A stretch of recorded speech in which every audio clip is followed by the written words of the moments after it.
نحمده ونصلي ونسلم على رسوله الكريم اما بعد فاعوذ بالله السميع العليم من الشيطان الرجيم من همزه ونفخه ونفسه بسم الله الرحمن الرحیم 10واں پارہ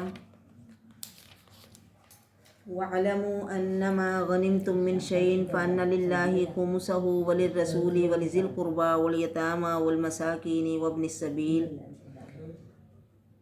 ان آیات میں غنیمت کا وہ مال جو کفار سے جنگ کی صورت میں حاصل ہو، اگر ان سے جنگ کے بغیر کوئی مال حاصل ہو تو اسے مال فے کہا جاتا ہے۔ اب جنگ سے جو مال ملا، آپ کو پتہ ہے کہ پہلے لوگوں میں یا پہلے دنوں میں یہ تھا کہ مال غنیمت کو آگ کھا جاتی تھی یا اسے جلا دیا جاتا تھا، لیکن نبی علیہ الصلوۃ والسلام کو جہاں اور خصوصیات ملی ہیں ان میں ایک خاص بات آپ کی یہ بھی ہے کہ غنیمت کا مال آپ کی امت کے لیے، آپ کے لوگوں کے لیے اللہ نے حلال قرار دے دیا کہ لڑنے والے اس میں سے اپنا حصہ رکھ سکتے ہیں۔ فرمایا جو بھی تم غنیمتیں حاصل کرو وہ اللہ کے لیے ہیں۔ فَأَنَّ لِلَّهِ خُمُسَهُ وَلِلرَّسُولِ، اور رسول صلی اللہ علیہ وسلم کے لیے ہے اس کا 5واں حصہ۔ ٹوٹل مال میں سے 5واں حصہ اللہ اور اس کے رسول کے لیے، اور رسول اللہ صلی اللہ علیہ وسلم کے قریبی رشتہ داروں کے لیے، اور یتیموں کے لیے، مسکینوں کے لیے، اور مسافروں کے لیے۔ یعنی یہ جو 5واں حصہ ہے نا، یہ انہیں دیا جائے گا۔ ان کنتم آمنتم باللہ، اگر تم اللہ اور اللہ پر ایمان لاتے ہو اور اس پر جو ہم نے اپنے بندے محمد صلی اللہ علیہ وسلم پر اتارا فرقان کے دن۔ فرقان کے دن سے مراد بدر کا دن ہے، جس دن 2 جماعتیں ملی اور اللہ تعالیٰ نے بہت کم تھوڑی جماعت کو بڑی جماعت پہ غلبہ دیا، انہیں شکست دی اور فرق کر دیا حق و باطل میں، کہ حق کو واضح کر دیا اور باطل کو اللہ نے باطل کر دیا۔ اللہ ہر شے پہ قادر ہے۔ اذ انتم بالعدوۃ الدنیا وہم بالعدوۃ القصویٰ، اللہ تعالیٰ کہہ رہے ہیں مسلمانوں، اچھا مال غنیمت کی بات کہ 5واں حصہ اللہ اور اس کے رسول کا اور قریبی رشتہ داروں کا اور یتیموں مسکینوں کا اور مسافروں کا انہیں دیا جائے گا، تو جو باقی ہے وہ لڑنے والوں میں بانٹا جائے گا۔ جو پیدل ہیں انہیں 1 حصہ ملے گا، اور جو گھوڑ سوار ہیں یعنی جن کے گھوڑے بھی ہیں انہیں 3 حصے ملیں گے، 1 ان کا اور 2 گھوڑے کے یعنی اس کے خرچے کے لیے۔ پھر فرمایا جب تم عدوۃ الدنیا یعنی مدینہ سے جا رہے تھے نا مسلمان، مدینہ کے قریب والے کنارے پہ تھے تم، اور کافر دور والے کنارے پہ تھے، اور قافلہ تم سے نیچے جا رہا تھا۔ کل بھی یہ بات ہوئی تھی کہ ابو سفیان کا تجارتی قافلہ اسے روکنے کے لیے مسلمان گھر سے نکلے تھے، جنگ کرنے کے لیے نہیں نکلے تھے۔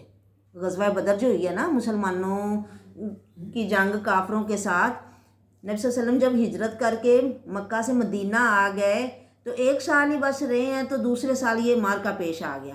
رمضان 17 رمضان کو 2 ہجری میں جمعے کے دن یہ واقعہ پیش آیا ہے۔ وَلَوْ تَوَعَدتُّمْ لَاخْتَلَفْتُمْ فِي الْمِيعَادِ، اللہ کہتے ہیں اب یہ جنگ اس حال میں ہوئی کہ آپ لوگوں نے آپس میں کوئی وقت مقرر نہیں کیا تھا کہ ہم فلانے دن نکلیں گے اور جنگ کریں گے۔ اگر کوئی جنگ کا آپ لوگ وقت مقرر کرتے تو ہو سکتا ہے آپ لوگ اختلاف کر دیتے یا اس وقت کو نہ پہنچ سکتے۔ بعض دفعہ بندہ دیکھتا ہے نا کہ نہیں ہماری تو اتنی تیاری نہیں، ہم نہیں ابھی لڑ سکتے، لیکن اللہ چاہتے تھے کہ جو ہلاک ہو وہ دلیل دیکھ کے ہلاک ہو، اور وہ جو زندہ رہے وہ بھی دلیل دیکھ کے زندہ رہے۔ یعنی جو اسلام پہ چلے اسے بھی پتہ چلے کہ اسلام سچا اور حق دین ہے، اور جو کفر پہ رہے اسے بھی پتہ چلے کہ ہم غلط ہیں یا غلط طریقے کو ہم لے کے چل رہے ہیں۔ تو اللہ تعالیٰ حق کو حق کرنا چاہتا تھا اور باطل کو نابود کرنا چاہتا تھا، اس لیے اللہ تعالیٰ نے تم دونوں جماعتوں کو ایسے وقت میں ملا دیا کہ تم لوگوں نے آپس میں کوئی وقت طے نہیں کیا تھا، یعنی اچانک سے جنگ ہو گئی نا۔ اب یہ لوگ مسلمان قافلے کو پکڑنے کے لیے نکل رہے ہیں کہ انہیں روکو یا انہیں جانے نہیں دینا، جس طرح جب 2 فریقوں میں لڑائی ہوتی ہے تو ہوتا ہے نا اس طرح۔ تو ابو جہل کو پتہ چلا کہ ان لوگوں نے میرے قافلے کو پکڑنے کی کوشش کی ہے، اور اسے یہ بھی پتہ چل گیا کہ قافلہ بچ گیا ہے، مسلمانوں کی پہنچ سے وہ نکل گیا ہے، اسے پتہ چل گیا تھا، لیکن اس کے باوجود وہ اپنا فخر، غرور اور اپنی بڑائی دکھانے کے لیے نا وہ اپنا لشکر لے کے نکلا، اور مطلب ہم وہاں جائیں گے اور انہیں ہم تھوڑے سے وہ لوگ ہیں یعنی ہم انہیں پکڑ لیں گے اور ہم اپنی بڑائی ان کے اوپر ظاہر کریں گے، ہم وہاں شرابیں پئیں گے۔ تو اللہ نے شراب کی جگہ پہ انہیں موت کے جام پلا دیے، اور ان کی بڑائی ظاہر ہو اس کے بجائے وہ ذلیل اور رسوا ہو کے واپس لوٹے، اور غم اور پریشانی سے بجائے اس کے کہ وہاں وہ خوشیاں مناتے اور اپنی مطلب فتح کا جشن مناتے، وہ ناکام اور زخمی دل کے ساتھ پریشان حالت میں واپس لوٹے۔ اب اللہ کہتے ہیں اے نبی صلی اللہ علیہ وسلم، ہم نے آپ کو خواب دکھایا جس میں اللہ کے رسول نے کافروں کو تھوڑی تعداد میں دیکھا۔ اب آپ کو پتہ ہے نبی کا خواب سچ ہوتا ہے نا، وہی ہوتی ہے، لیکن حالانکہ وہ زیادہ تھے پر نبی نے خواب میں انہیں تھوڑا دیکھا۔ اس میں کئی حکمتیں ہو سکتی ہیں، مثلاً کہ وہ مٹنے والے تھے یا تھوڑے ہی رہنے والے تھے، یعنی جنگ کے بعد انہوں نے تھوڑا ہی رہ جانا تھا، یا یہ بھی کہ ان میں سے کئی ایسے ہیں جنہوں نے مسلمان ہو جانا ہے بعد میں، تو کافر تھوڑے ہی ہیں۔ اور یہ بھی اس میں ہے کہ مسلمانوں کو اللہ تعالیٰ نے شروع جنگ جب ہونے والی تھی نا، مسلمانوں کو کافر تھوڑے نظر آ رہے تھے کہ ان کے حوصلے بڑھیں کہ کوئی نہیں۔ آپس میں صحابہ ایک دوسرے سے پوچھ رہے تھے کتنے کو ہیں، یہ کہہ رہے تھے 70 کو ہوں گے، یعنی 1000 کا لشکر انہیں لگ رہا تھا کہ تھوڑے سے ہیں، تو کہ مسلمانوں کے دل بھاڑ جائے۔ اور کافروں کو مسلمان زیادہ نظر آ رہے تھے، یا وہ نہیں، پہلے شروع میں نا وہ مسلمانوں کو تھوڑا دیکھ رہے تھے، مسلمان انہیں تھوڑا دیکھ رہے تھے کہ دونوں ایک لڑیں کہ کوئی بات نہیں۔ اب کافروں کو مسلمان کیوں تھوڑے نظر آ رہے ہیں کہ وہ سمجھے کہ اتنی تیاری کی کوئی ضرورت نہیں، یہ 4 بندے ہیں، ہم تو مطلب ہم ان پہ غالب آ جائیں گے، ان کے لیے کوئی زیادہ تیاری کی ضرورت نہیں ہے۔ فرمایا اللہ نے آپ کو نیند میں ان کو تھوڑا دکھایا، اگر اللہ آپ کو وہ زیادہ دکھاتا تو تم پھسل جاتے اور تم آپس میں جھگڑا کرتے، لیکن اللہ نے سلامت رکھا۔ بے شک وہ سینوں کی باتوں کو جانتا ہے کہ بندہ کب مضبوط ہوتا ہے اور کب وہ کوئی کام کرنے کے لیے تیار ہو جاتا ہے۔ اور جب وہ وَإِذْ يُرِيكُمُوهُمْ إِذِ الْتَقَيْتُمْ فِي أَعْيُنِكُمْ قَلِيلًا وَيُقَلِّلُكُمْ، اور جس وقت تم آمنے سامنے ہوئے تو انہیں تمہاری آنکھوں میں تھوڑا دکھاتا تھا اور تمہیں ان کی آنکھوں میں کم کر کے دکھاتا تھا، تاکہ اللہ اپنا کام کر لے جو پہلے سے مقرر ہے کہ اس نے ہونا ہی ہے، اور اللہ ہی کی طرف سارے معاملات لٹائے جاتے ہیں۔ اے لوگو جو ایمان لائے ہو، جب تم کسی جماعت سے ملو، نبی علیہ الصلوۃ والسلام نے فرمایا کہ جنگ کی تمنا نہ کیا کرو کہ ہمارا سامنا ہو کافروں سے، ہم لڑیں تو ہم اپنے جوہر دکھائیں، تمنا نہ کرو، لیکن جب مقابلہ ہو جائے تو پھر ثابت قدمی سے لڑو، اور یاد کرو اللہ کو کثرت سے تاکہ تم کامیاب ہو جاؤ۔ یعنی ایک تو جمع رہنا اور دوسرا اللہ کا ذکر کرنا بہت زیادہ، یعنی ہر وقت تمہاری زبان پہ رب کا ذکر جاری رہے۔ اطیعوا اللہ و اطیعوا الرسول، لوگو اللہ اور اس کے رسول کا کہنا مانو، اور ولا تنازعوا، آپس میں جھگڑا مت کرو، نہیں تو تمہاری ہوا اکھڑ جائے گی۔ لوگوں صبر سے ڈٹے رہا کرو، بے شک اللہ صبر کرنے والوں کے ساتھ ہے۔ یعنی جو اختلاف ہے، جب بندہ آپس میں ہی لڑ رہا ہے، اور یہ اختلاف ہر جگہ پہ انسان کو ہراتا ہے، یا اس سے انسان کی ہوا بگڑ جاتی ہے، انسان کی وہ عزت نہیں رہتی۔ جو سب متحد ہو نا، متحد ہو کے جب کوئی چلے، جب کسی کام کا کوئی ارادہ کر کے چلے تو پھر آپس میں اتفاق اور اتحاد کا ہونا ضروری ہے۔ اختلافات کر کے اور آپس میں ایک دوسرے کے لیے بدگمانی دل میں نہیں ہونی چاہیے، لڑائی جھگڑا نہیں ہونا چاہیے۔ اگر تم آپس میں ہی لڑو گے تو پھر دوسروں کے ساتھ کس طرح مقابلہ کر سکو گے؟ اور نہ تم ہو جاؤ ان لوگوں کی طرح جو اپنے گھروں سے نکلے اکڑتے ہوئے، اتراتے ہوئے، اور لوگوں کو دکھاتے ہوئے کہ پتہ چل جائے گا اب، اور کس لیے نکلے؟ ابو جہل کی جماعت وہ اپنا 1000 کا لشکر لے کے کیوں نکلا تھا؟ کہ لوگوں کو اللہ کی راہ سے روکے، اور لوگوں واللہ بما یعملون محیط، جو بھی وہ عمل کر رہے تھے اللہ اس کا احاطہ کیے ہوئے تھا، یعنی وہ اللہ کی نظر میں ہی تھے۔ اب کفار مکہ جب نکل رہے تھے نا، ساتھ ہی انہیں اپنے ایک دشمن کا ڈر تھا، بنو کنانا کا، کہ وہ پیچھے سے کہیں ہم پہ حملہ نہ کر دیں۔ تو شیطان نے ان کے اس عمل کو خوبصورت بناتے ہوئے، شیطان ایک سردار سراقہ بن مالک کی شکل میں ان کے سامنے آ گیا، اور انہیں آ کے کہنے لگا کہ ہم آپ کے ساتھ ہیں، ساتھ اپنا ایک بڑا لشکر لے کے آیا، اور کہنے لگا ہم آپ کے ساتھ ہیں، آپ کو ہمارے سے ڈرنے کی ضرورت نہیں، مطلب کہ ہم سارے کافر اکٹھے ہیں، اور مسلمانوں کے بارے میں ہمارا ایک ہی طرح کا خیال ہے، ہمیں ان سے لڑنا چاہیے۔